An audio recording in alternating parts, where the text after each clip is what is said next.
إن الله لا يستحيي أن يضرب مثلا ما بعوضة فما فوقها فأما الذين آمنوا فيعلمون أنه الحق من ربهم وأما الذين كفروا فيقولون ماذا أراد الله بهذا مثلا يضل به كثيرا ويهدي به كثيرا وما يضل به إلا الفاسقين الذين ينقضون عهد الله من بعد ميثاقه ويقطعون ما أمر الله به أن يوصل ويفسدون في الأرض أولئك هم الخاسرون إن الله لا يستحي أن يضرب مثلا ما بعوضة. دلته پدې آیات کې الله تبارک تعالی فرمایي چې کم خلق چې هغه په قرآن کې شک کوي او دای په زړه کې شک پیدا کیږي چې دا به د پیغمبر به د ځانه جوړ کړی. نو په مخکینی آیات کې خدای لپاره الله پاک دلیل ذکر کو چې انسان چې دی هغه که په زړه کې دا شک پیدا کیږي نو دا دې انسان چې دی هغه خو د دې قرآن پاک د یو صورت مقابله نشي کولی، د یو صورت هم د دې په شان نشي جوړولی. ټول قرآن چې دی نو دا خو غټه خبره ده، دا خو ډېره ګرانه ده. د دې دنیا ټولو خلکو ته دا چیلنج ورکړی شو او هیڅ چا تر اوسه پورې همت ونه کړی شو، د کافرانو دا همت ونه شو چې هغې د دې قرآن پاک مقابله وکړي.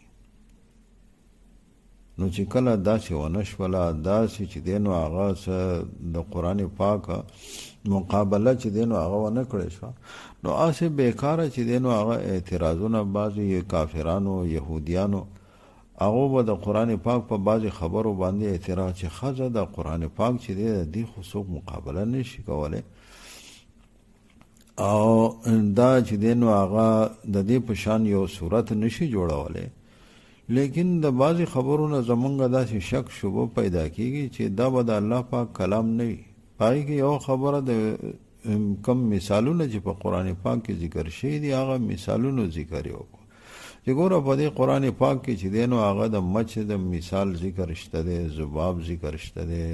عنکبوت او د جولاګي چې دی نو هغه مثال پکې الله پاک ذکر کړی دی. نو دا چې دی دې نه دا معلومیږي چې دا د الله پاک د طرف نه نه وي.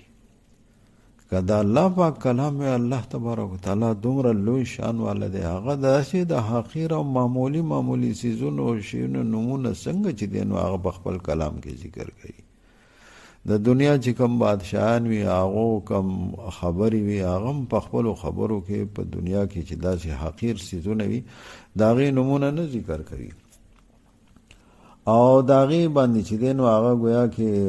شرم چې دی نو محسوسوي، په هغې باندې شرمیږي او با داسې ټکي چې دی په جبر راوستل نه غواړي. نو یقینا الله تبارک وتعالی خو د بادشاهانو بادشاه دی، هغه خو ډېر لوی دی. نو هغه په دې باندې به چې دی که داسې د الله پاک کلام وی نو هغه به دا نه ذکر کولی، په دې باندې به شرم محسوسولی. او قرآن پاک کې خو دا شیونه چې دی نو د دې ذکر موجود دی.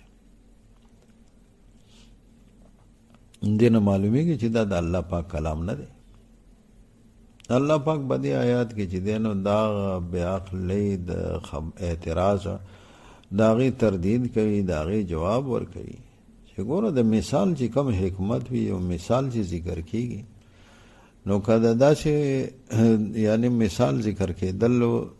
مقصد دا وي چې یو شی وي د هغې دپاره مثال ذکر کیږي، د هغې هغه حقیقت بالکل واضحه شي او انسان چې دی نو هغه پې ښه پوه شي په اسانه باندې، د مثال په ذریعه باندې هغه خبره ښه ذهن نشي دا مقصد وي د مثال.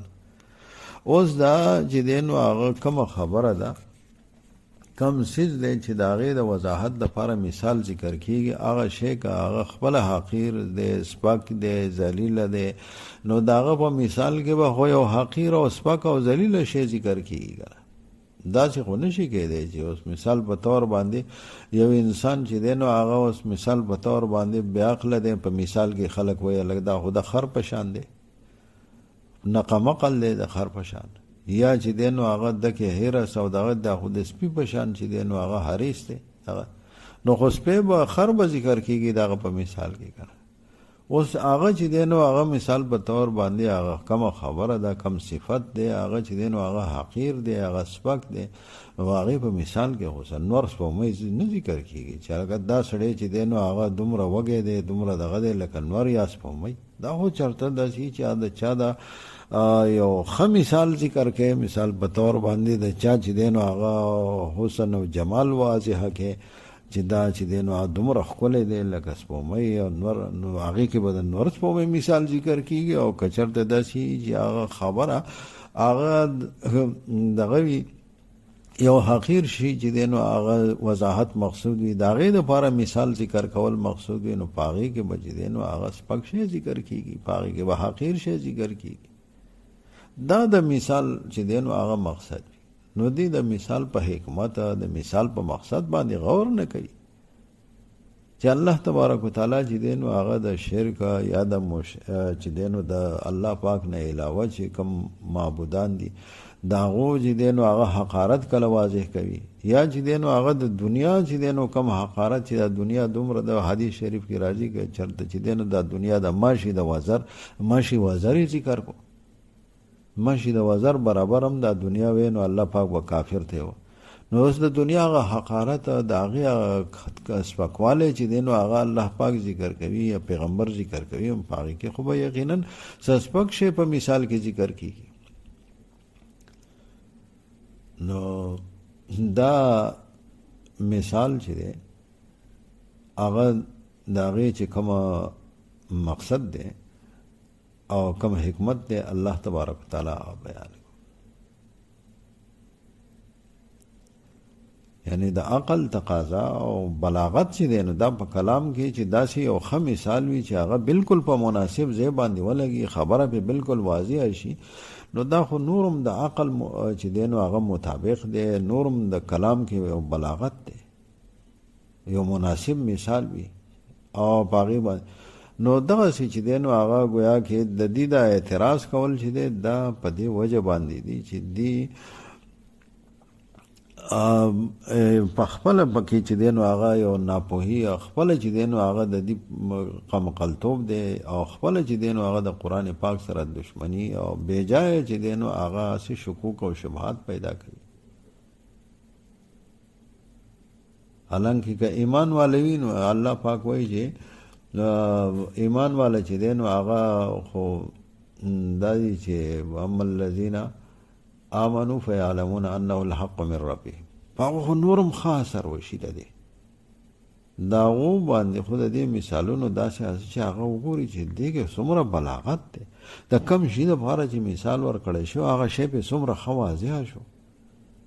هغه د دې نه نورم متاثره شي او په هغو باندې د دې دا اثر وشي چې واقعي دا خو د الله پاک کلام دی. داسې مثال چې دی نو هغه خو بل څوک نشي ذکر کولی.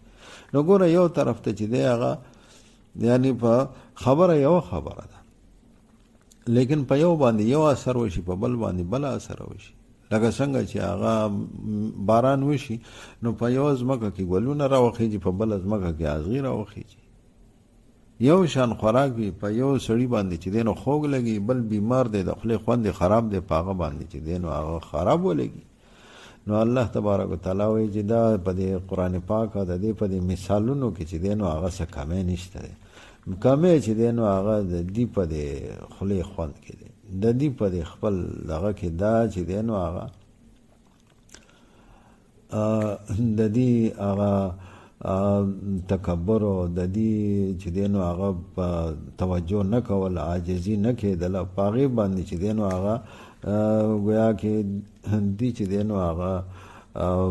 په زړونو کې شکوک شبهات پیدا شي.